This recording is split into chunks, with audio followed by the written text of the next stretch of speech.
Boa noite, irmãos. Vamos lá, hein? Hoje animados, tá um friozinho aqui em Suzano, mas nós vamos continuar com as nossas aulas de escatologia. Então, boa noite! Boa noite! Maravilha! Oh, glória a Deus!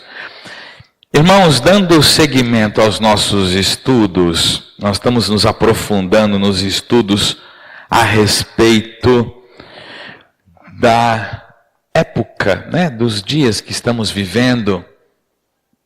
Isso pode ser chamado de escatologia, o estudo dos dias do fim, os dias que antecedem a volta de Jesus. Então eu quero falar com você sobre três sinais muito claros sobre a volta de Jesus. Amém?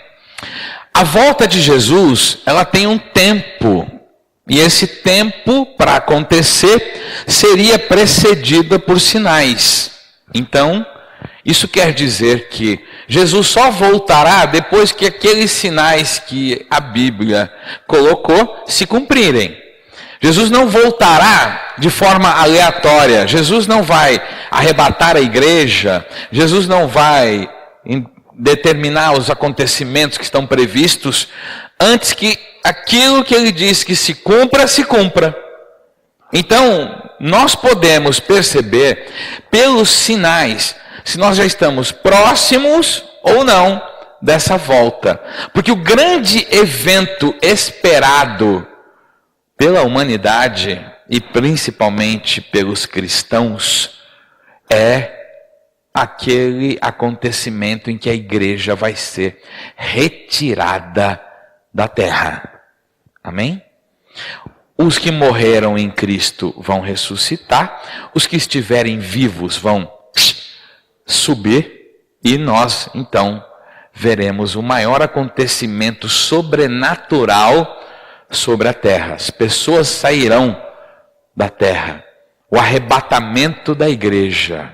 Amém? Então, por nós que somos cristãos, esse momento ele deve ser ansiado, desejado, esperado. Tem muita gente que por não ter um conhecimento adequado, não é? Eu não quero nem dizer profundo, mas adequado, correto, sobre os acontecimentos que estão por vir, tem medo. Né? Eu tenho medo. Por exemplo, quando alguém fala Apocalipse, todo mundo já pensa em carro batendo, avião caindo, vulcão explodindo. É um negócio e todo mundo fica com medo. Apocalipse quer dizer simplesmente revelação. Né? A palavra Apocalipse é revelação. Deus entregou a um servo, o apóstolo João, uma revelação do que estaria para acontecer. Amém? Então a gente precisa ter muita tranquilidade. Por quê? Porque nós já estamos guardados. Dá um glória aí. Nós já estamos guardados. O que precisa haver até certo ponto mais em nós é uma compaixão por aqueles que ainda não estão guardados em Cristo. Nós precisamos correr neste tempo em que nós estamos. Para quê? Para que Jesus, através de nós, possa salvar outros. Porque realmente o destino daqueles que não estão em Cristo é um destino muito ruim. É terrível. Mas nós não. Nós estamos guardados nele. Nós estamos protegidos. A palavra do Senhor tem muitas promessas sobre isso. Então nós podemos descansar nos tempos. Amém? Agora, é óbvio que nós precisamos andar em santidade, obedientes, submissos, humildes, em amor, em perdão. Amém? Cumprindo os mandamentos do Senhor. Aquilo que sai da boca do Senhor, do coração para nós, são os seus mandamentos. Quando eu disser mandamentos, eu não estou me referindo à lei, eu não estou me referindo apenas àquilo que Moisés recebeu no Sinai. Aquilo que Deus quer de nós são mandamentos para nós. Amém? São as leis do Senhor. Muito bem. Então, como é que a gente pode olhar hoje o panorama em volta da gente e concluir? Como é que o mundo está? O mundo está bem? O mundo está legal, o mundo está bacana, está feliz, está sorridente. Quando você olha, o que você sente?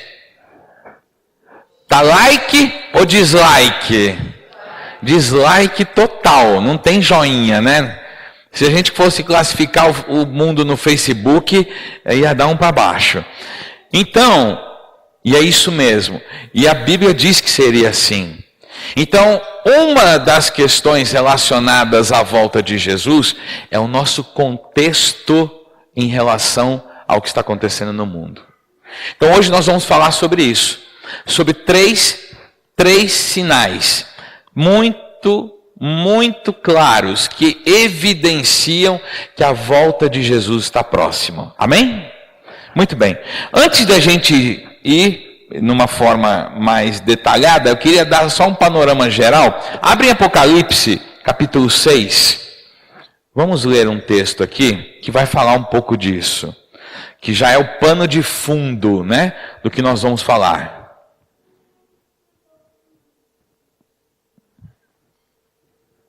Apocalipse 6, no verso 3 até o 8. Diz assim: E havendo aberto o segundo selo, ouvi o segundo animal dizendo: Vem e vê. E saiu outro cavalo, vermelho. E ao que estava assentado sobre ele foi dado que tirasse a paz da terra, e que se matassem uns aos outros. E foi-lhe dada uma grande espada. E havendo aberto o terceiro selo, ouvi dizer o terceiro animal: Vem e vê. E olhei, e eis um cavalo preto, e o que sobre ele estava sentado tinha uma balança em sua mão. E ouvi uma voz no meio dos 4 animais que dizia: Uma medida de trigo por 1 dinheiro, e 3 medidas de cevada por 1 dinheiro, e não danifiques o azeite e o vinho. E havendo aberto o 4º selo, ouvi a voz do 4º animal que dizia: Vem e vê.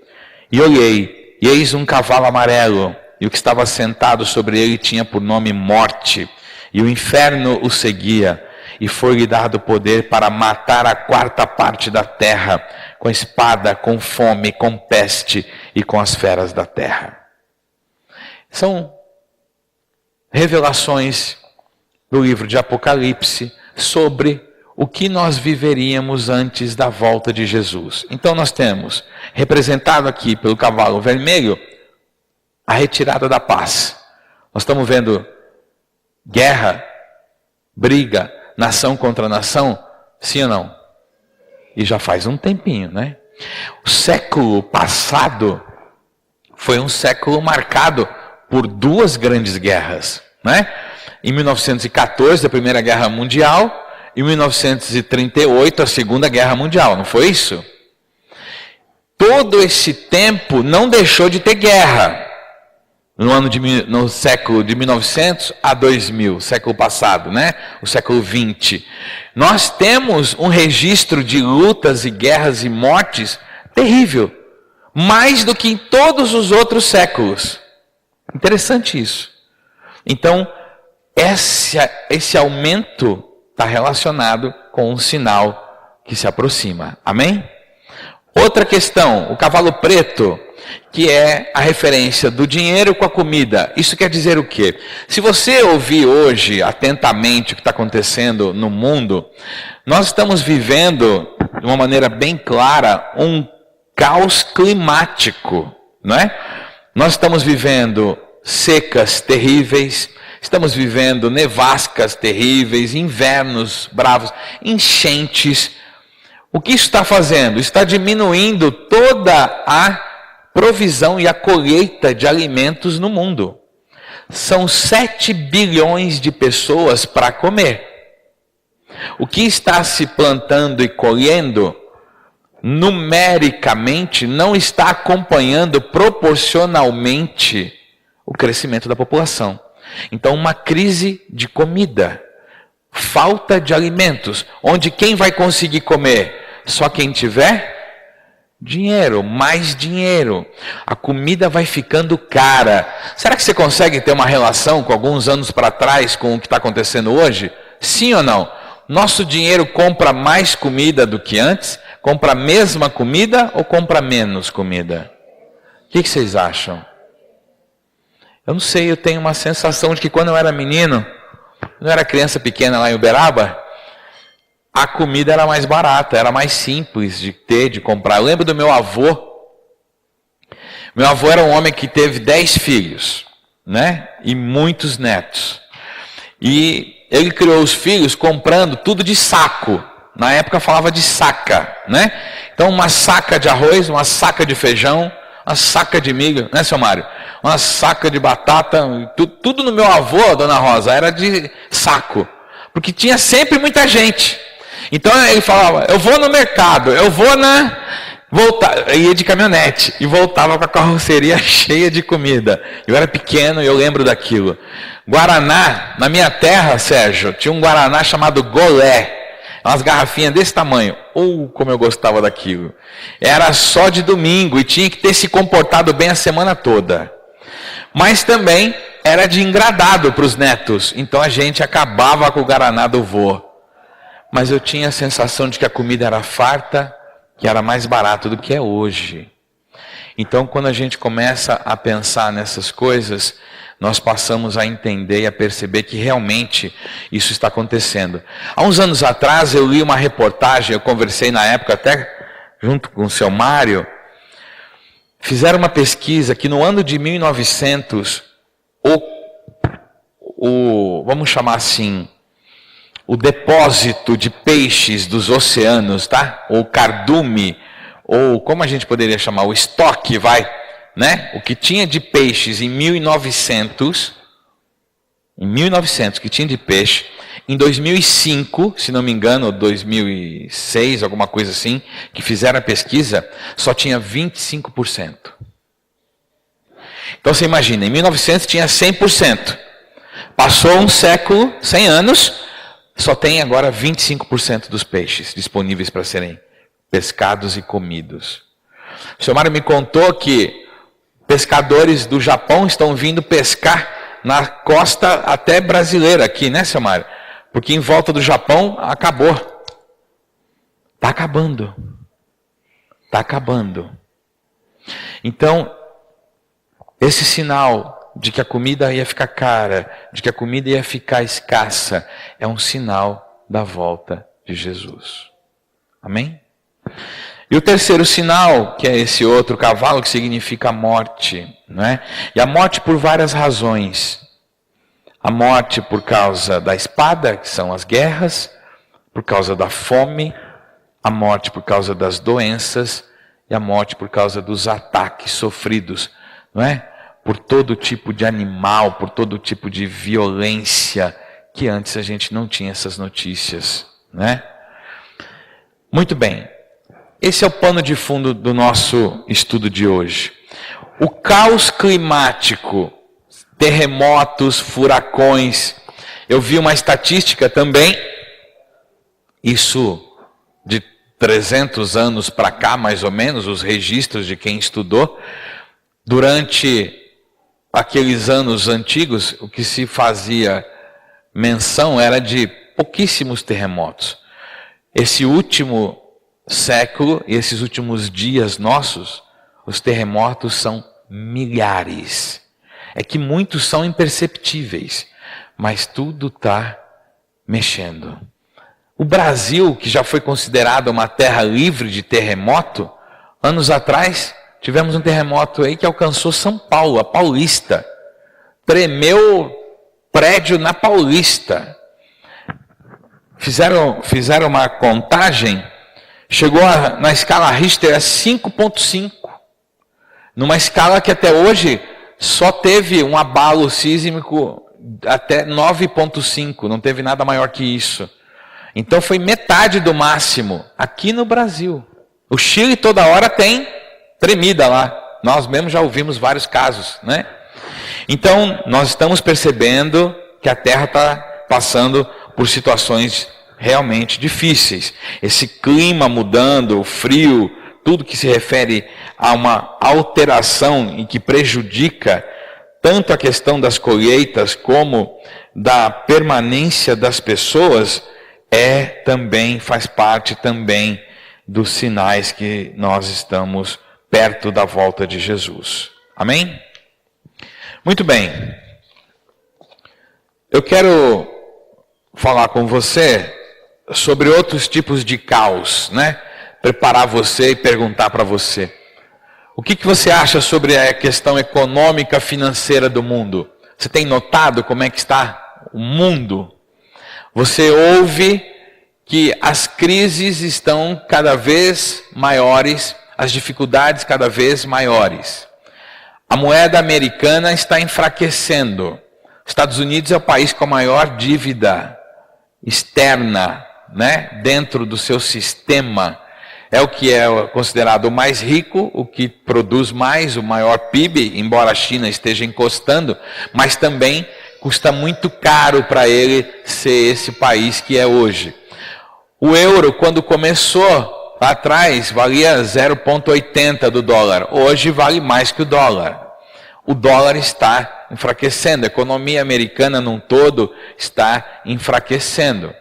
E quando o primeiro tem problema, quer dizer que tudo está com problema, né? Agora com a entrada do Trump, nós não sabemos o que é que pode acontecer, né? O caos econômico financeiro, o mundo está entrando num colapso financeiro. O caos espiritual, você acha que nós estamos vivendo no mundo um caos espiritual? Sim ou não? Você vê que os muçulmanos estão matando pessoas sem mais qualquer tipo de dificuldade numa certa região lá do Oriente Médio.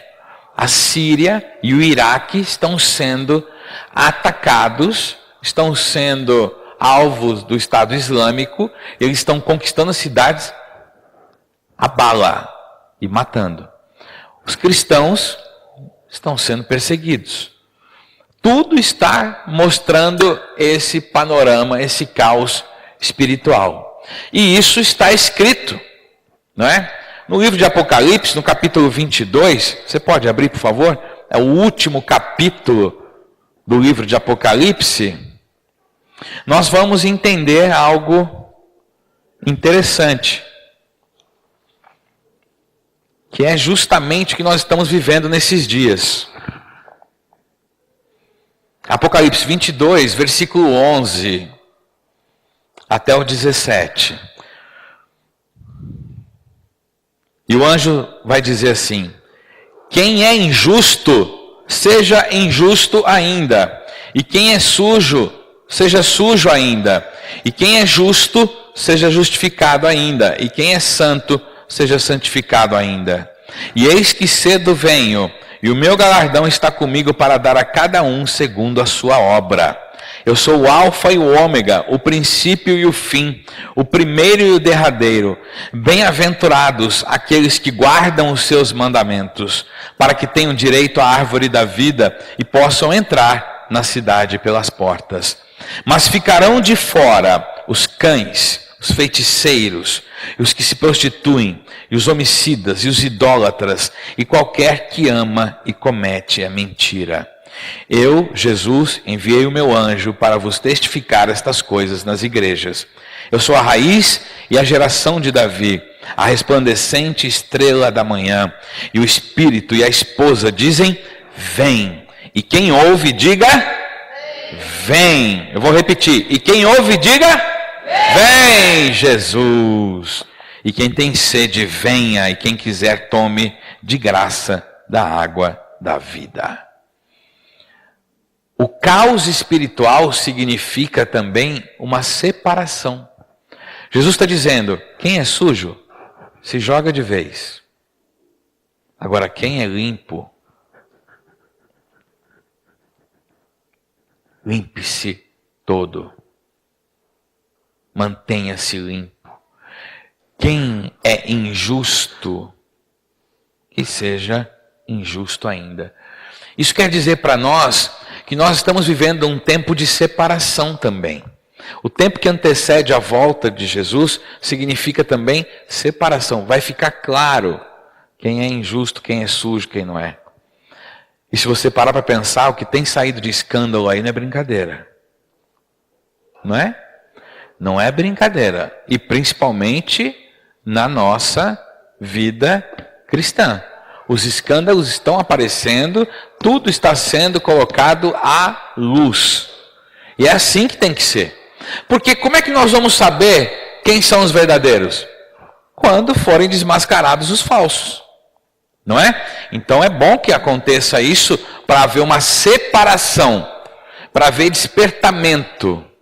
Amém, queridos? Então também estamos vivendo um caos espiritual e por causa da aproximação do Senhor, tudo tem que ficar claro, tudo vai ser realmente separado e colocado às claras, né? Muito bem. Então não se escandalize, está previsto na palavra, vai haver separação. O limpo, limpe-se, o sujo, suje-se. E é isso que está acontecendo, né? A santificação é a limpeza diária que o Espírito Santo quer fazer em nossas vidas. A santificação, que significa separação, né? O termo bíblico para santificação é separação, é levar uma vida diferenciada, não conforme mais o sistema e o padrão do mundo, mas agora conforme o sistema de Deus, a vida de Deus, a palavra de Deus. Essa separação, a santificação, é a obra que o Espírito Santo quer fazer em nossas vidas diariamente. Nós precisamos nos abrir a isso. Nós precisamos reconhecer a nossa necessidade disso. E para que ele quer fazer isso? Abre Romanos 8. Por que o Espírito Santo quer nos santificar? Por que Deus está trabalhando em nós, na nossa santificação? Romanos 8, versículo 28 e 29. Porque está escrito no texto que Paulo escreveu aos Romanos, nessa carta, o seguinte, Romanos 8, 28 e 29. E sabemos que todas as coisas contribuem juntamente para o bem daqueles que amam a Deus, daqueles que são chamados segundo o seu propósito. Olha agora. Porque os que dantes conheceu também os predestinou, para o quê? Qual é a finalidade? Para serem conformes à imagem de seu Filho, a fim de que ele seja o primogênito entre muitos irmãos. Por que a igreja? Por que os filhos? Por que nós estamos sendo conduzidos pelo Espírito Santo dia a dia para um caminho de santificação? Para que nós fiquemos cada vez mais conformados ou passemos a nos parecer com Jesus. Amém? Então, o trabalho do Espírito Santo em você e em mim é nos levar à imagem de Jesus. Lembra que em Gênesis está escrito, quando nós fomos criados, quando Deus criou o homem, disse assim, façamos o homem à nossa imagem conforme a nossa semelhança. Que imagem, que semelhança? No caráter espiritual, na sua alma, na sua vontade, na bondade. O homem foi criado assim, era para ele ser parecido com Deus, e ele era, até que o pecado corrompeu isso, ok? Então vamos lá, a criação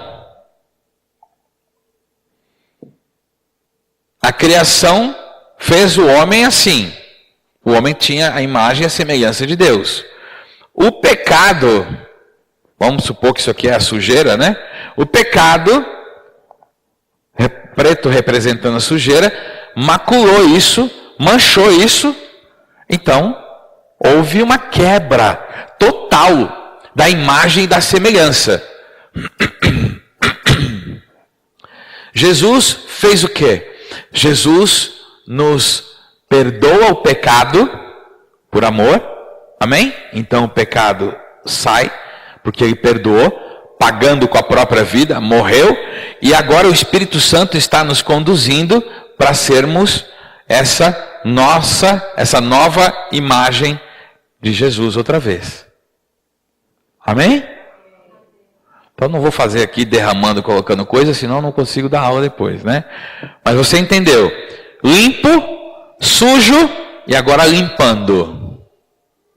Amém? Todo dia limpando. Ok? Santificação. Eu vou mudando, eu vou alcançando a imagem de Jesus, vou me tornando nessa imagem. Só que não mais condenado, né? Em Cristo já não estou mais condenado. Só que agora eu preciso limpando. Eu vou limpando. Todo dia eu vou me santificando. Eu vou crescendo em santificação. Amém? Glória a Deus. Muito bem. Então vamos diretamente agora aos 3 sinais, que são sinais claros sobre a vinda de Jesus Cristo. Abre Mateus capítulo 24. Mateus 24.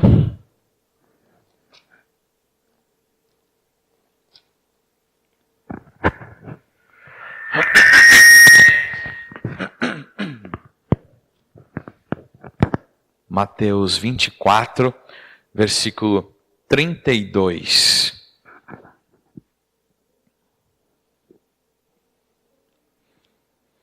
Mateus 24, 32 ao 36 diz assim: Aprendei, pois, esta parábola da figueira. Quando já os seus ramos se tornam tenros e brotam folhas, sabeis que está próximo o verão. Igualmente, quando virdes todas estas coisas, sabei que ele está próximo às portas. Em verdade vos digo que não passará esta geração sem que todas estas coisas aconteçam. O céu e a terra passarão, mas as minhas palavras não hão de passar. Mas daquele dia e hora ninguém sabe, nem os anjos do céu, mas unicamente meu Pai. Então o primeiro sinal claríssimo, evidenciando sem qualquer dúvida que Jesus está próximo de voltar, que a sua volta está próxima, é exatamente esse brotar da figueira, esse nascer das folhas. E nós sabemos que a figueira simboliza Israel. Então a criação do novo Estado de Israel, em 1948, por uma resolução da ONU, que estabeleceu aquele território que hoje Israel ocupa, embora Israel tenha, eu já falei aqui na primeira aula, conquistado, além daquele primeiro território, aumentou o território com as guerras que teve, né? A guerra da independência, a guerra dos 6 dias e tudo mais. Israel ampliou o território, mas o primeiro território delimitado foi dado para Israel numa estratégia de Deus em 1948. O povo judeu estava sem território, sem bandeira, sem identidade, espalhado. O povo estava espalhado pelo mundo. O povo estava espalhado pelas nações. Desde o ano 70, porque o general Tito invadiu, cercou Jerusalém, Israel, ali a região de Israel, Jerusalém, matou aproximadamente 1.100.000 judeus, só restaram aproximadamente 100.000 que saíram espalhados para o mundo no ano 70. E aí Deus congregou esse povo de novo, tornou Israel uma nação. Isaías 66 fala sobre a criação de Israel, a nação que foi criada em um dia. Estava previsto aproximadamente 600 anos de Cristo, que Deus iria congregar Israel novamente. E a nação nasceria em um dia, e foi assim. O povo judeu ficou aproximadamente 1878 anos espalhado pelo mundo, sem casa, sem identidade, sem território, sem bandeira, sem hino, sem nada, só com a tradição religiosa. Que milagre de Deus foi esse, hein? Perseguido, atacado. Primeira Guerra Mundial, perseguição de judeus. Segunda Guerra Mundial, Holocausto. Aproximadamente 6 milhões de judeus mortos. Durante todos os anos, a partir desse momento em que o povo foi espalhado, perseguição e morte. Mas Deus sustentou esse povo, porque esse era o povo que ele escolheu. Amém? Deus preservou Israel. Deus manteve Israel, o remanescente. Porque era a palavra, a aliança que Deus tinha com Abraão. E Deus não quebra a aliança. Nós sabemos disso. Quem quebra a aliança é o homem. Deus não quebra a aliança. Né? Então, o que nós estamos vendo aqui é que, como o texto diz, o primeiro sinal para nós hoje aqui estudando é que Israel foi criado. Então, quando brotasse as folhas, a figueira, nós saberíamos que ele está próximo. Amém? Mateus 24, do 32 ao 36. E aí o texto diz que dessa geração não vai passar. Aí então a pergunta que fica é, quanto tempo é uma geração? Porque o texto está dizendo, igualmente, quando virdes todas estas coisas, sabei que ele está próximo às portas. Em verdade vos digo que não passará esta geração sem que todas estas coisas aconteçam. Que geração? A geração que viu Israel nascer. A geração contemporânea do nascimento do novo Estado de Israel. E aí a pergunta é, quanto tempo é uma geração? Então tem gente que diz que uma geração é 40, tem gente que diz que uma geração é 70, tem gente que diz que é 80, tem gente que diz que é 100, tem gente que diz que é 120, os que estudam isso. Muito bem. Eu quero lembrar a você que o ano que vem é 2018. Isso quer dizer que vai fazer 70 anos que Israel foi criado.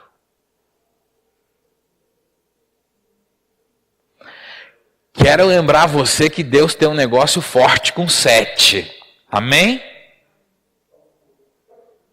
Coisa pouca.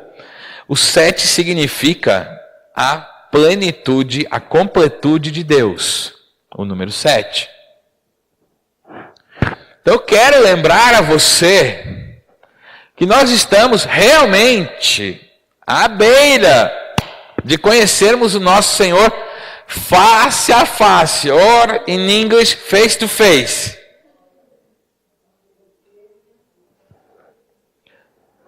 De 40 anos, essa geração não pode ser mais, porque já passou.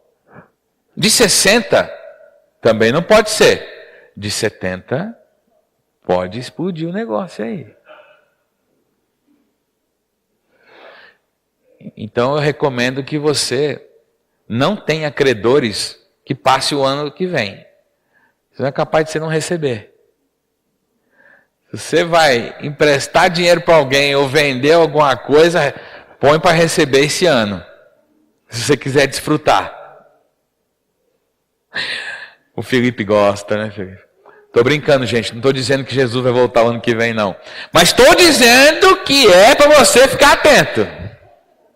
Pode ser que aconteça. Amém? Pode ser que aconteça.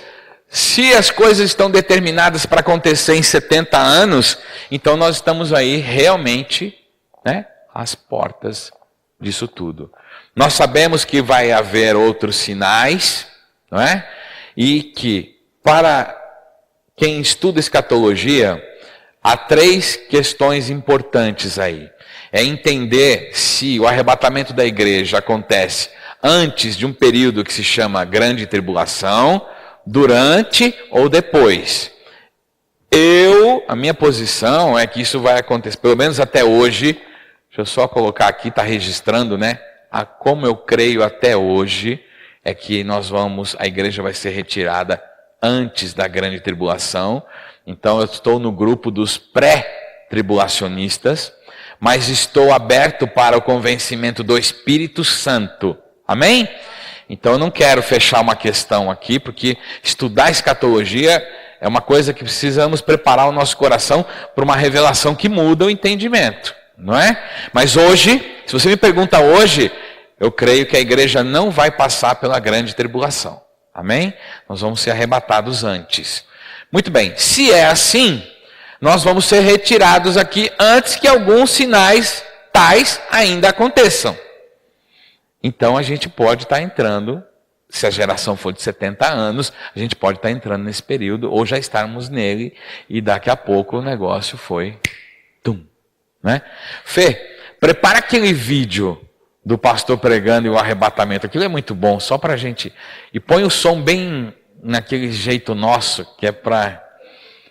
É surpresa para quem nunca ouviu, né? Tá bom? Só para a gente ver. É bem legal. Vai dar aquela ideia do que eu estou falando aqui. Como é que vai ser? Não vai dar tempo de você ir em casa tomar banho e fazer maquiagem para subir não, viu? Ou você dorme maquiada, menina ou irmã, ou você já dorme maquiada, se preparando, porque não vai dar tempo. Pera aí, Jesus, deixa eu ir lá bater uma tonzinha, perfuminho. Agora sim, tum, subiu. Não vai dar tempo o negócio, você vai ver como é que vai ser. O vídeo mostra isso bem, né? Então, como nós homens não temos esse tipo de problema, Jesus, leva nós como tiver. Ana, estou de chinelo, estou sem camisa em casa, estou subindo, bora, né?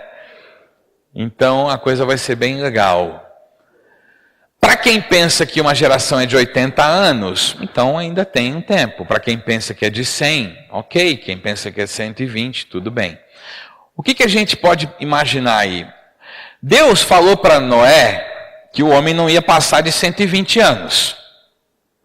E Deus falou para Moisés que a maioria não passa de 70. E quem passar já é enfado, já é cansaço, né? O Salmo 90, que Deus deu para Moisés, fala isso. Eu vou mostrar esses textos para vocês. Então, o que acontece é que nós estamos próximos do advento da volta do Senhor. Tá com o vídeo aí?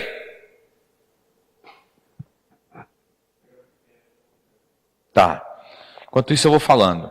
Então o povo judeu, aproximadamente 1878 anos aí, vagando pelo mundo, sendo perseguido, sofrendo perseguição, morte, mas Deus manteve esse povo. Irmãos, Israel é pequenininho. Israel tem 490 quilômetros de norte a sul e 120 de leste a oeste. Então você imagina, me parece que é menor que Sergipe. Então hoje o Estado de Israel, a nação Israel, ela é pequena. Ela tem 490, não chega nem na minha cidade maravilhosa de Uberaba. Não dá nem para ir daqui lá, é menos. E tem 120, daqui em Campinas mais ou menos, vai, né? Um pouquinho menos, de leste a oeste. Só que Israel, em termos militares, alguém sabe aqui quem é Israel? Não é pequenininho não. Israel é como se fosse o cara mais bombado da academia. Ele é o cara forte. Israel tem um poderio militar fora do comum. Eu já ouvi várias vezes que Israel tem armas que ninguém tem no mundo. Eu já ouvi que Israel tem os melhores pilotos de caça do mundo. Não é interessante? Por que será, né? Israel tem na história cientistas que fizeram descobertas, as maiores descobertas, ou pelo menos um percentual muito alto delas, de cada 10, tipo 7, foram feitas por cientistas judeus. Porque Deus dotou o povo judeu de inteligência, sabedoria, de riqueza, de prosperidade. Deus disse que seria assim para esse povo, né? Israel planta, até pouco tempo atrás pelo menos, plantava, não sei se hoje ainda está assim, melão no deserto. E o melão é doce. Isso que é ótimo. Então, a estrutura de dessalinização de água, dizem que Israel é primeiro do mundo, né? Então é uma nação poderosa. Israel tem dinheiro? Alguém aí duvida que Israel tem dinheiro? Israel está bem de din-din? Riquíssimo. O judeu tem dinheiro, né? E o judeu é unido.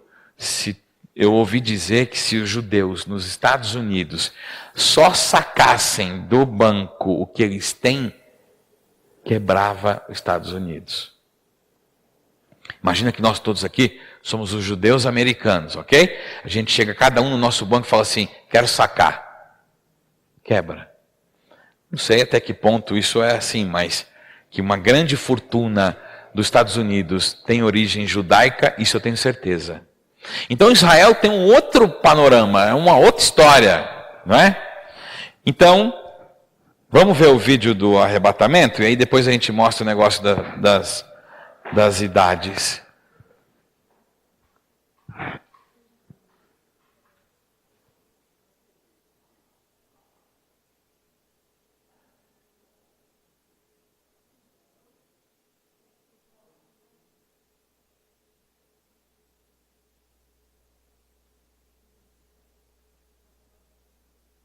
Jesus Christ is coming back for his church.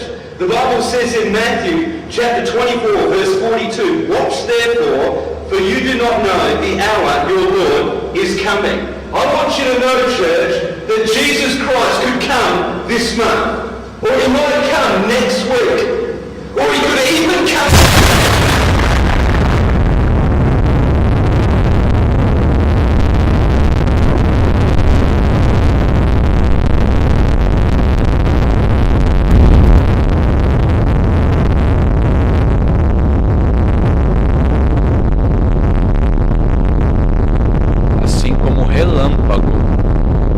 Sai do Oriente e se mostra, assim será a vinda do Filho do Homem. Você está preparado?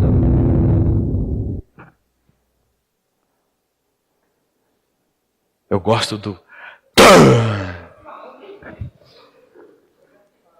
Vai ser assim. Vai ser dessa maneira.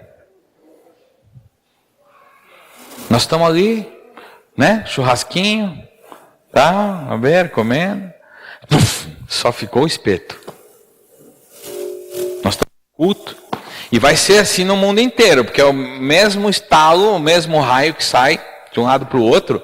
Um lugar é noite, outro lugar é dia, um vai estar trabalhando, outro dormindo, outro isso, um está pilotando avião, o outro tal, pum. As empresas aéreas americanas, a maioria delas, não coloca piloto e copiloto cristãos. Tem que ser de uma outra religião. Porque o americano é o país que crê mais em Jesus no mundo, é o país mais evangélico do mundo, e eles sabem que vai ter arrebatamento. E eles não querem que o avião caia.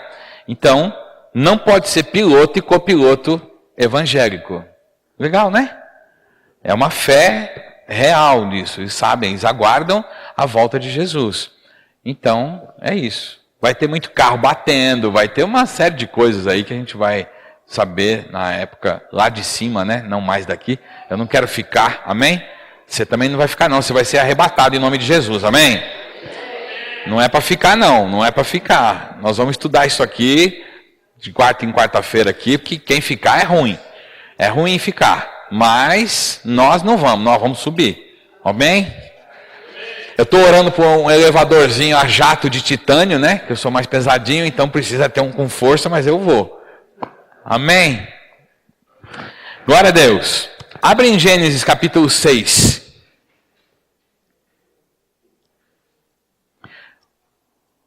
Pegou o nosso filme aí também? Está gravando? Gravou o filminho ou não? Vai, você vai pôr, né? Tá bom. Gênesis 6. Versículo 3. Então o Senhor disse a Noé: não contenderá o meu espírito para sempre com o homem, porque ele também é carne, porém os seus dias serão 120 anos. Então, após o dilúvio, Deus encerrou aquele negócio de 500 anos, 700 anos, 190 anos, tal. Foi zerado esse negócio. Então, o limite hoje que nós sabemos pela palavra de Deus é de 120 anos. Moisés, por exemplo, morreu com 120 anos. mas só que com vigor, né? Não estava capenga. E eu quero chegar nisso, irmãos. Eu quero ser um velhinho serelepe. Então estou emagrecendo, estou fazendo exercício. Vocês vão ver só. 120 anos eu quero estar no último dia. Arrependa-se, viva! Aleluia! Amém. Glória a Deus. Então Deus falou para Moisés, para Noé, ó, 120 agora. E Deus falou para Moisés, Salmo 90. Vamos lá para o 90, 10.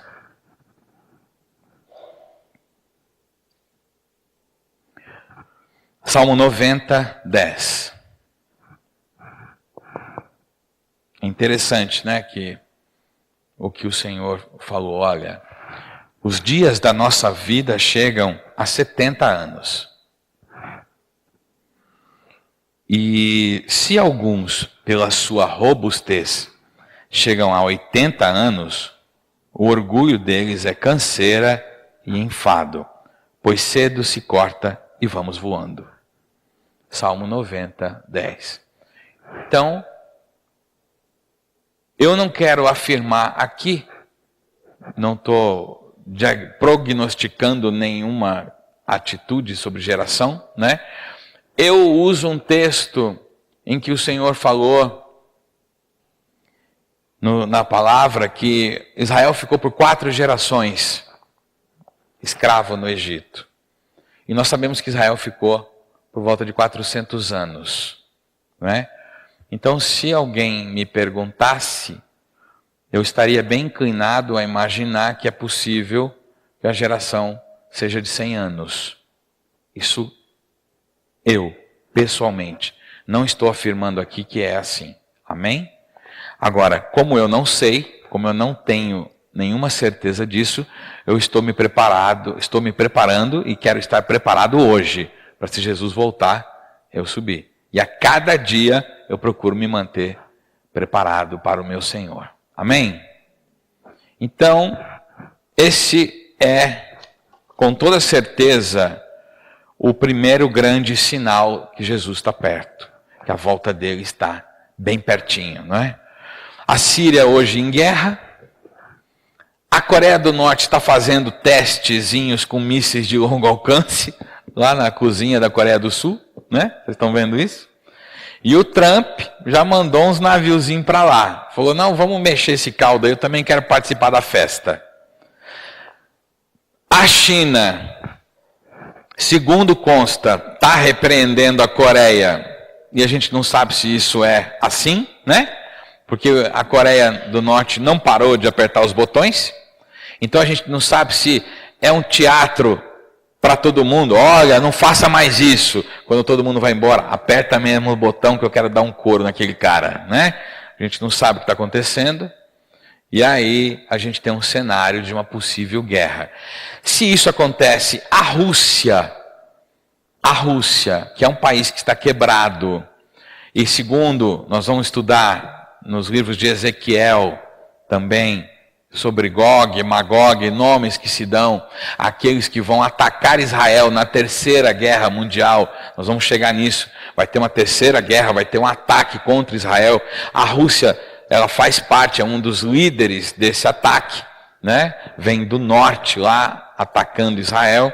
Num conflito desse, com Coreia do Norte, com China, com Estados Unidos enfraquecendo e tudo, vai aparentemente desguarnecer a defesa de Israel, que provavelmente Estados Unidos, né? Isso é o que muita gente comenta, iria proteger Israel, mas durante um momento desse fica difícil também ajudar, e aí vem todo mundo ali da Rússia, vem todo mundo ali do Iraque, do Irã, para atacar Israel, e aí é a terceira guerra mundial, em que Deus vai produzir sinais e milagres e maravilhas, e nós vamos ver o Senhor derrotando essas nações e livrando Israel. Israel vai sofrer prejuízo sim, né? Vai ser uma coisa muito difícil, mas nós vamos ver o nosso Deus triunfando sobre as nações que não querem saber dele. Amém?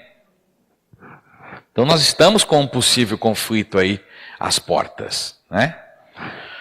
Muito bem, segundo sinal muito importante, impactante, claro, é o crescimento do homossexualismo.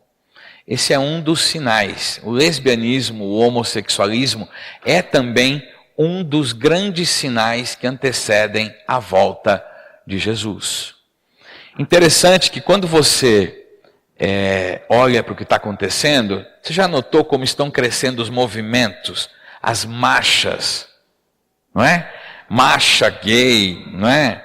Comissões de assuntos de homossexuais, de homossexualismo, não é?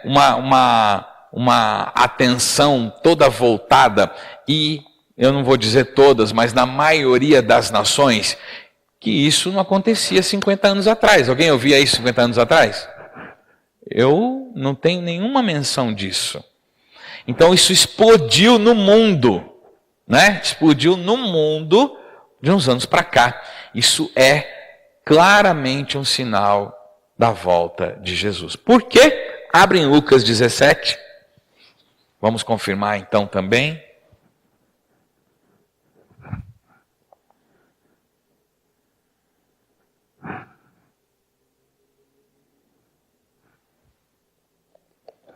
Lucas 17.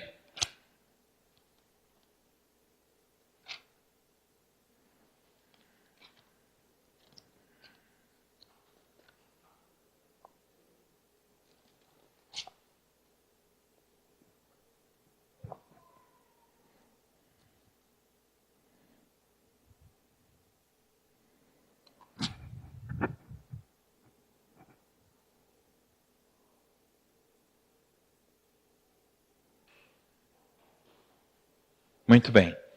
Está escrito assim, versículo 28 até o 30. Como também, da mesma maneira, aconteceu nos dias de Ló.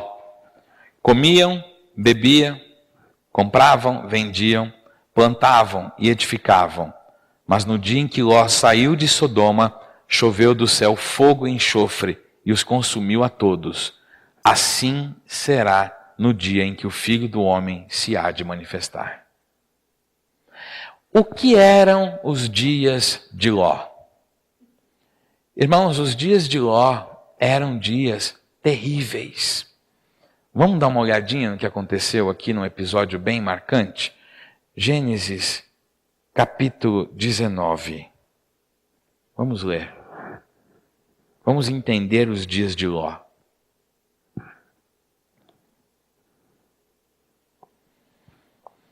Gênesis 19.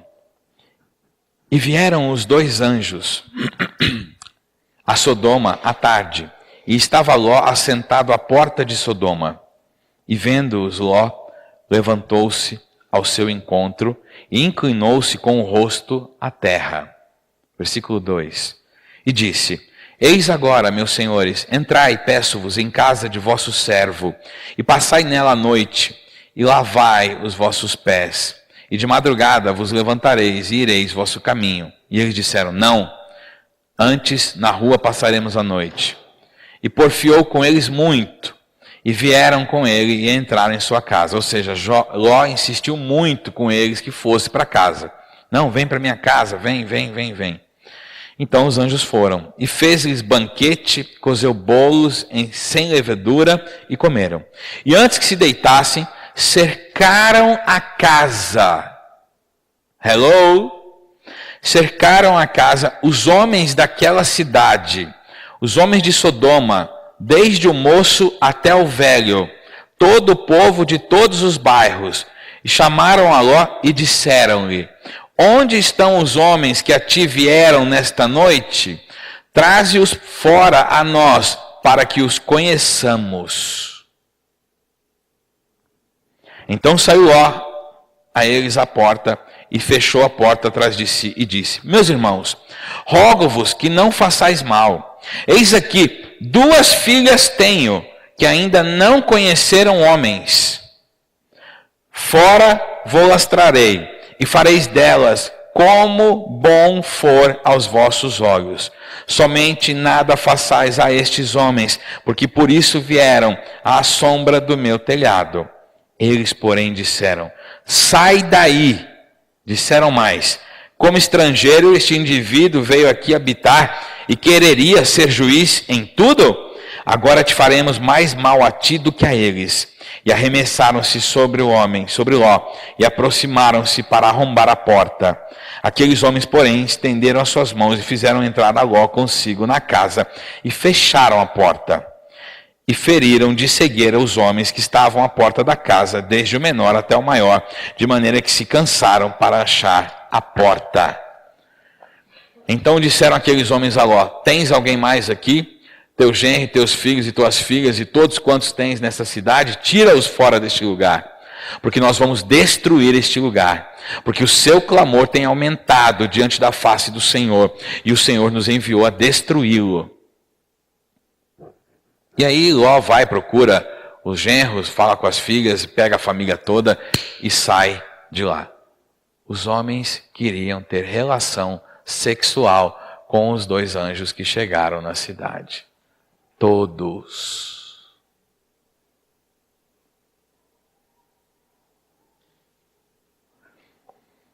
Lucas 17, 28. Como também da mesma maneira aconteceu nos dias de Ló. Você está entendendo? Então, o segundo sinal que eu quero hoje te ensinar, que Jesus está próximo, é que tudo que se refere ao desvio sexual da natureza que Deus criou aponta para a breve volta de Jesus. Deus criou homem e mulher, Deus criou macho e fêmea, não criou uma terceira opção. Deus criou a mulher para o homem. Deus criou como relação normal, homem e mulher. E o fundamento principal é de que eles se completam, se unem e formam uma família. E a procriação é uma questão que decorre naturalmente do homem com a mulher. Essa é a relação natural que Deus criou. Amém? Então, como nos dias de Ló, assim acontecerá quando Jesus vier buscar a sua igreja. E nós estamos vivendo esses dias. Muito bem. Quando nós pensamos nisso, nós pensamos também naquilo que eu quero ensinar para você hoje como o terceiro sinal. Qual é o primeiro sinal? A criação do moderno Estado de Israel. Amém? Porque é a figueira florescer, brotar as folhas e dar início a esse tempo de reunião dos judeus, porque Jesus só vai voltar depois que tiver cumprido isso. Segundo, a questão relacionada à inversão do uso natural do corpo. Tanto homem como mulher. Então, o homossexualismo, o lesbianismo. É o segundo sinal claro da volta de Jesus, conforme Lucas 17. Terceiro sinal claro de que Jesus está às portas é o aumento da violência. O aumento da violência explica a proximidade, fundamenta, justifica a proximidade da volta de Jesus. Quando nós pensamos nisso, nós vamos voltar lá para Mateus capítulo 24, do 37 ao 42.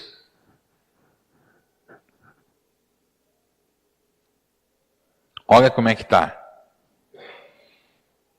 E como foi nos dias de Noé.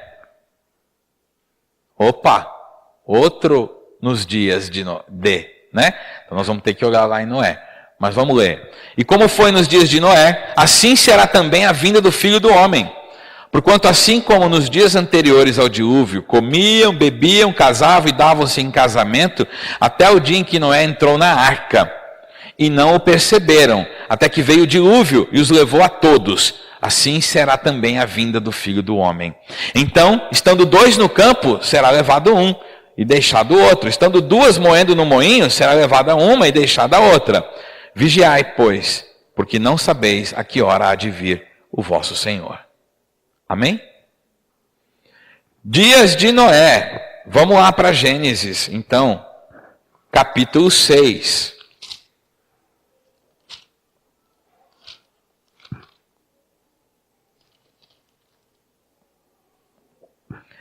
Os dias de Noé são marcados pela corrupção moral, pela violência.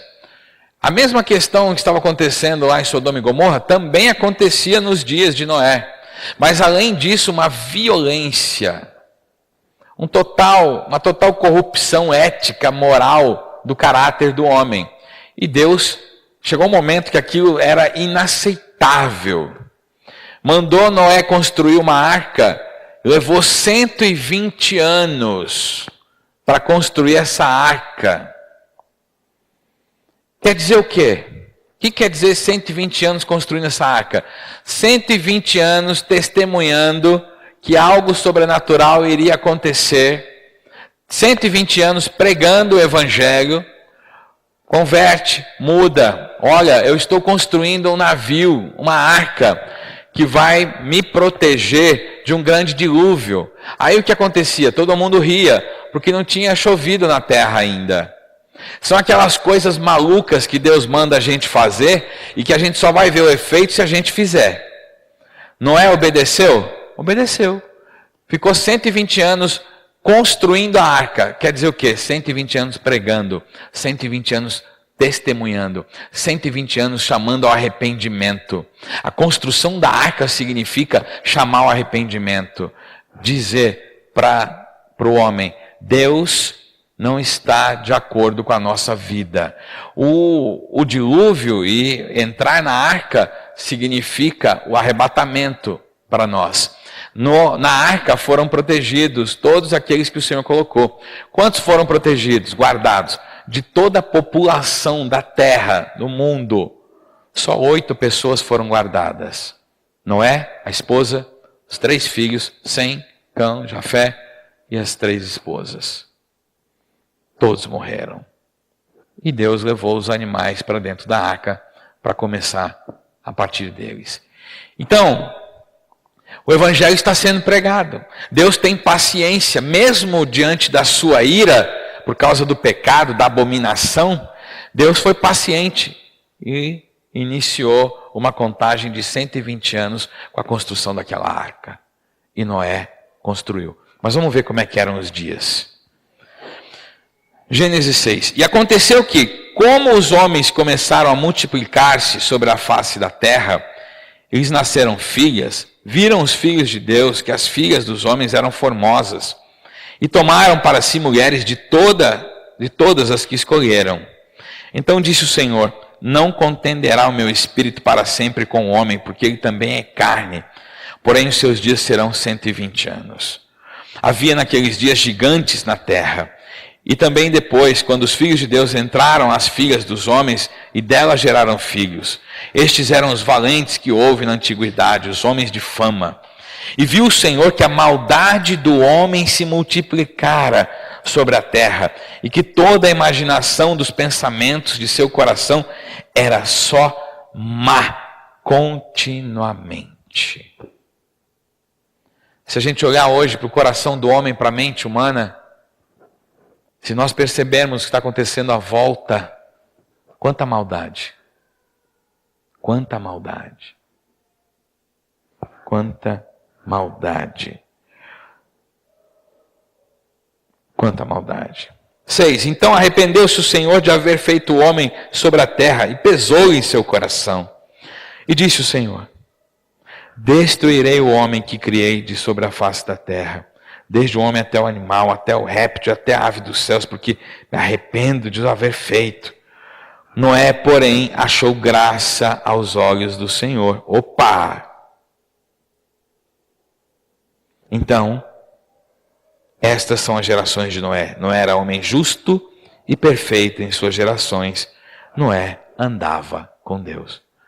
Quer dizer que mesmo em meio a uma geração inteira de homens maus, havia alguém que o Senhor viu nele graça.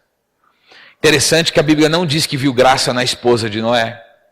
Não diz que viu graça nos filhos de Noé. Não viu graça nas noras de Noé.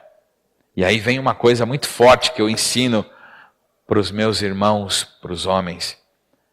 Deus viu graça em Noé, o marido e pai. E por causa disso, a família toda foi salva. Amém? Por isso a nossa responsabilidade como maridos, como pais, é muito além do que nós imaginamos. Deus achou graça em Noé. Amém, maridos? Amém. Presentes, papais presentes, amém? Glória a Deus. Você vê que tem uma passagem que eu gosto muito, né? Atos 16, 31. O carcereiro desesperado com tudo que está acontecendo, a cadeia abrindo porta, tremeu tudo, e aquele negócio doido acontecendo, e ele vai lá e pensa em se matar, porque imaginou que todo mundo fugiu. O apóstolo Paulo fala: opa, para! Nós estamos todo mundo aqui. Aí o homem surpreso vira e fala: o que eu tenho que fazer para me salvar? Para ser salvo.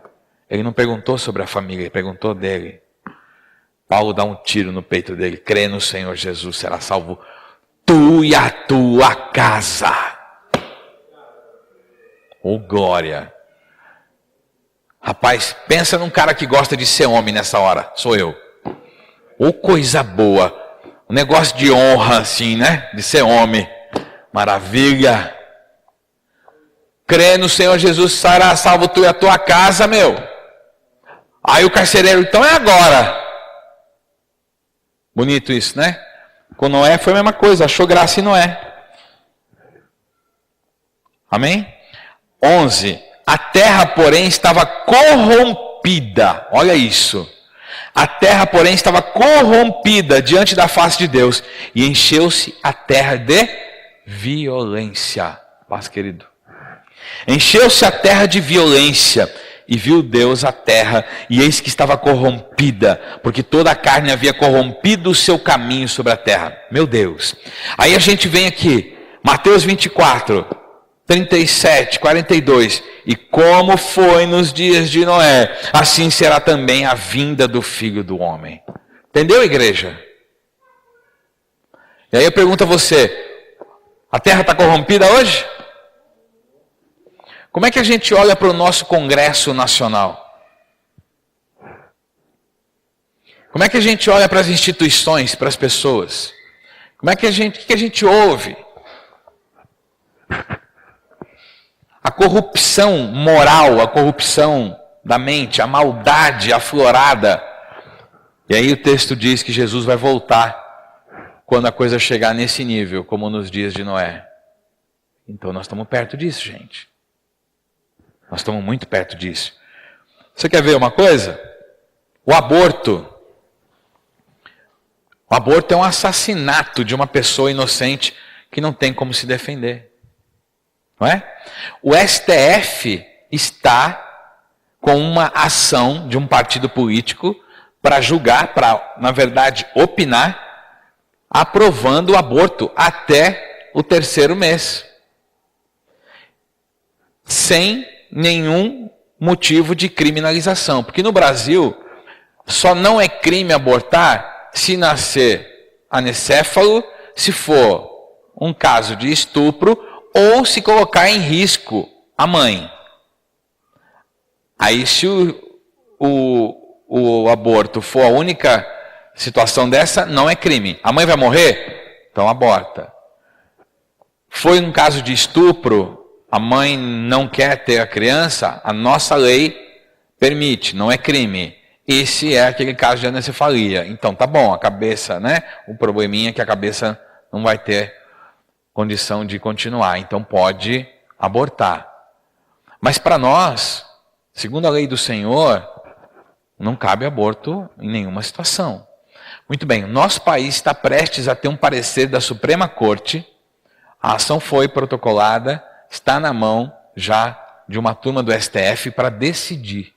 E sabe qual é a base? A base é a seguinte: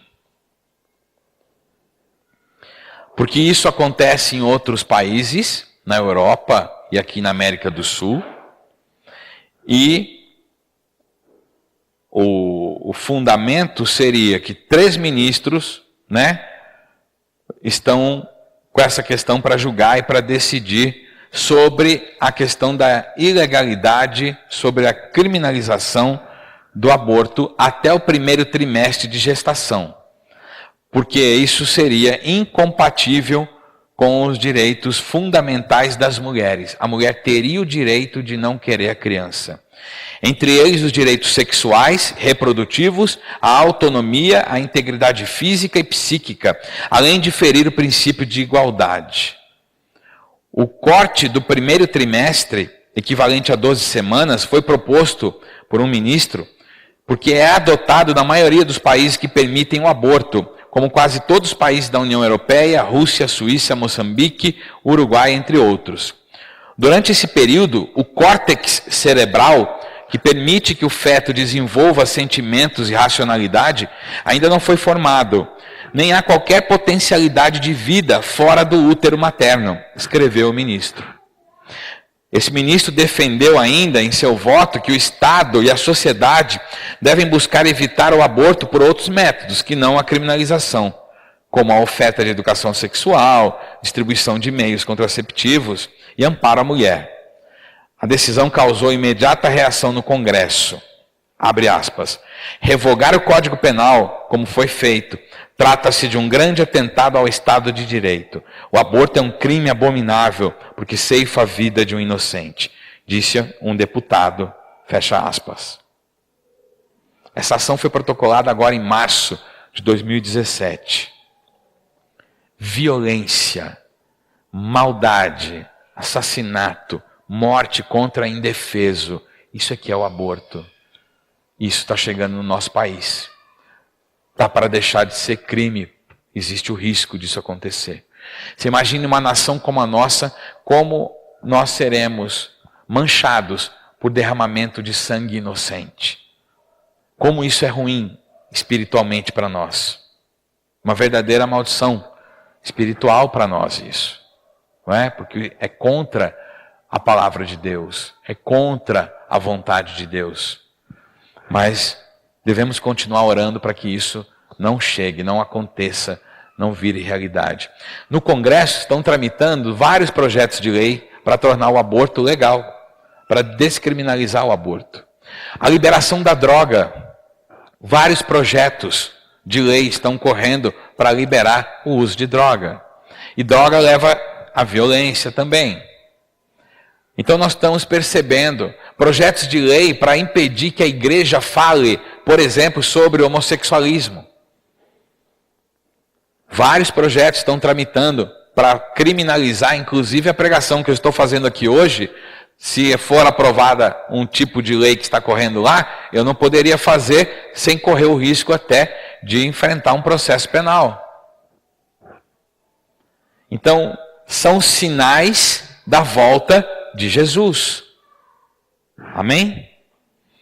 Nós estamos muito próximos desta vinda.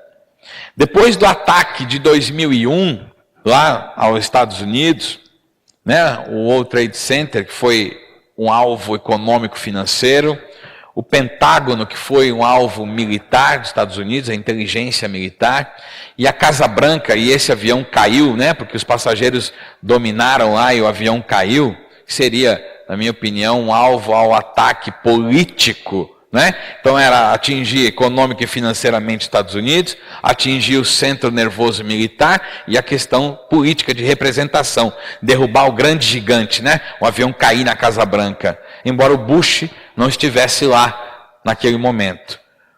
A partir daí foi só violência. Violência em cima de violência. Violência, violência. O Iraque foi atacado pelos Estados Unidos, o Afeganistão, outras nações, né? É violência.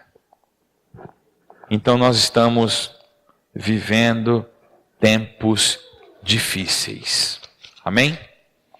Eu quero encerrar falando para vocês o seguinte. Olha, muito bem, como é que nós vamos viver então nessa situação, né? Como é que a gente vai viver com tudo isso?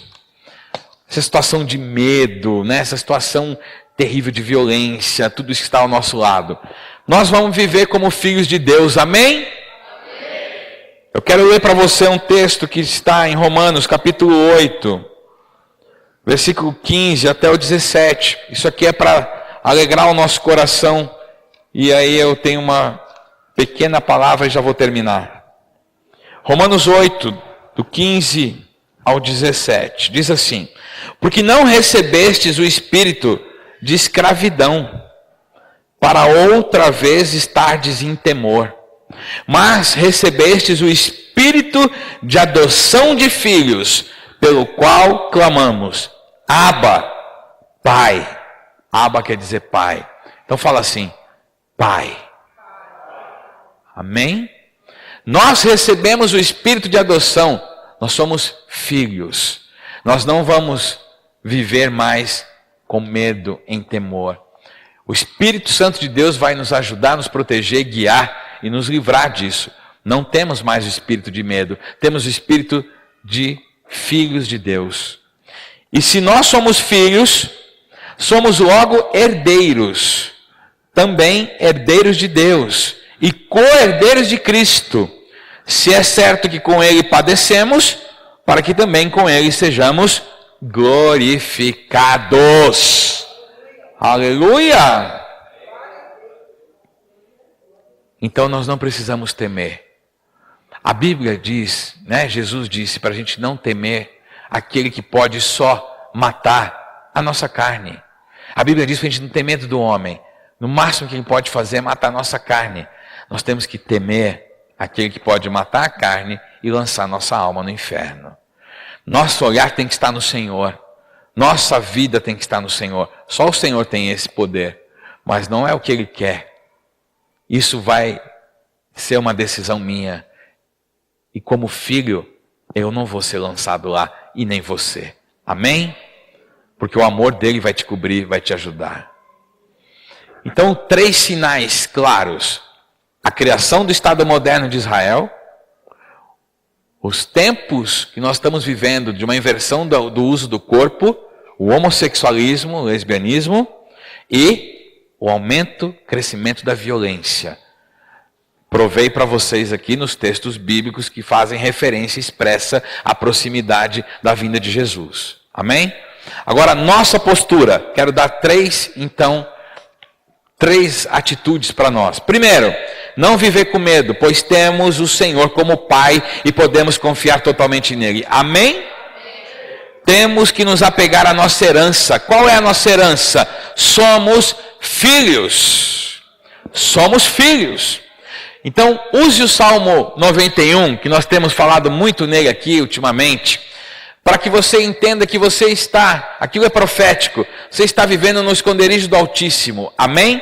Esconderijo do Altíssimo é o lugar de obediência, é em Jesus. Jesus é o meu esconderijo. Se eu tiver Jesus, se eu estiver nele, ele vai estar em mim, eu vou estar no esconderijo do Altíssimo.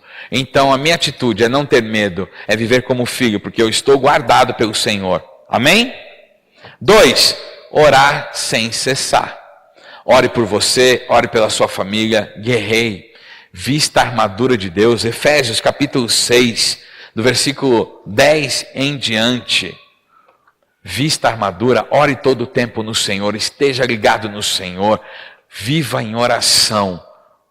Essa é a segunda atitude, a segunda palavra que eu quero te dar. E a terceira é a seguinte: querido, seja prudente e sensato na sua vida. Amém? Os dias são trabalhosos. Não seja imprudente. Não ande fora dos limites na sua vida. Não gaste além do que você tem. Não faça coisas que vão prejudicar a sua saúde, a sua vida espiritual. Ande com sensatez, com prudência. Cuide dos seus negócios, cuide da sua família, cuide da sua vida espiritual. Haja com equilíbrio. Você vai passar por tudo isso guardado pelo Senhor. Amém? Glória a Deus. Estes são os 3 sinais claros da volta de Jesus. Glória a Deus. Amém.